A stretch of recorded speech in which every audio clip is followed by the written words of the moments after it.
पंचकर्म योग और प्राकृतिक चिकित्सा में जो संशोधन क्रिया है उसमें षटकर्म है योग में, वहाँ पंचकर्म है। प्राकृतिक चिकित्सा संशोधन पर ही है और साथ साथ में एक्शन और रिएक्शन है। तो ये विषहरण चिकित्सा है, डिटॉक्सिफिकेशन है, संशोधन चिकित्सा है, गहरी सफाई अंदर से करता है। मैंने कल से शुरुआत कर दी। मेरा वजन 3 किलो से ऊपर ही, करीब 3 किलो 150 ग्राम बढ़ा था और कल से मैंने संशोधन शुरू कर दिया। एक्शन रिएक्शन दिया गया पेट पर। उसके बाद में मैंने बस्तकर्म दिया गया। बस्तकर्म के बाद में धीरे धीरे खिसकने लगा। 63 चल रहा है अभी। आज पाली एकादशी का व्रत है। अब मैं इधर थोड़ा सा अम्लीय चीज़ों का सेवन नहीं करूँगा। चीनी और चीनी पनी चीज़ों का वैसे ही सेवन नहीं करता हूँ। इधर दालें बंद हो जाएंगी। ज़्यादा चिकनाई, जो घी तेल ऐसी चीज़ें ले रहे थे वो बंद हो जाएगा। नमक कल से ही कम कर दिया गया है। दोपहर के बाद मैं वैसे ही नहीं लेता हूँ।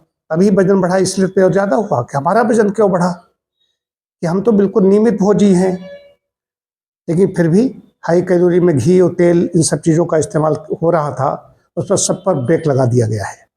हमें 1 हफ्ते तक हमारी संशोधन चिकित्सा चलेगी। पेट का हो चुका है, संशोधन चिकित्सा बाद में होगी। दिन भर में हमारी कम से कम 2 चिकित्साएँ चलेंगी। ज़्यादा चिकित्सा नहीं, व्यायाम चलता रहेगा। तो इसका अब आपको मैं बताऊंगा 1 हफ्ते बाद क्या हुआ। वैसे तो मैं रोज ही एक वीडियो बनाता हूँ, लेकिन इसमें अगर क्षारीय आहार ले लिया जाए, अम्लीय चीज़ें और हाई कैलोरी की डाइट को छोड़ दिया जाए तो और संशोधन चिकित्सा शुरू कर दे, खाली वजन ही नहीं जाता, शरीर के अंदर कूड़ा कचरा इकट्ठा होता ही रहता है, जिसे टॉक्सिन्स कहते हैं, फॉरेन मैटर्स कहते हैं, फॉरेन एलिमेंट्स कहते हैं, टॉक्सिन्स कहते हैं। ये सब अंदर इकट्ठे होते रहते हैं और हमें पता नहीं चलता। तो वजन क्या है?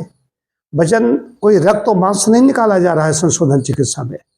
जिस चीज का शरीर में रहना उचित नहीं है, जो चीज शरीर में रहना नहीं चाहिए, जो रुक गई है, कहीं कहीं चैनल्स ब्लॉक हो रहे हैं, स्रोतों अवरोध हो रहा है, उसको बाहर निकाल देना ही डिटॉक्सिफिकेशन है। जो प्रकृति ने, परमात्मा ने 4 रास्ते बनाए हैं मल निकालने के, मलाशय, मूत्राशय, त्वचा और फेफड़े। इन्हीं के द्वारा हम डिटॉक्सिफिकेशन करते हैं। कोई नया तरीका नहीं कि बाहर से सर्जन की तरह सर्जरी करके निकाल दिया गया है। वो भी विषय निकालता है, लेकिन हम किसी आर्गन को नहीं निकालते, कुछ नहीं करते, सिर्फ चैनल्स को खोलते हैं। स्रोतों अवरोध जो हो गया उसको हम स्रोतस को खोल देते हैं और सारे सब जहाँ जहाँ पड़ा हुआ है वो खिसकने लगता है, कोष्ठकों में आ जाता है और उसको बाहर निकाल दिया जाता है। ये है डिटॉक्सिफिकेशन, ये है विषहरण चिकित्सा, ये है रक्त शुद्धिकरण की चिकित्सा। इससे ब्लड प्योरीफाई हो जाता है और व्यक्ति चंगा हो जाता है।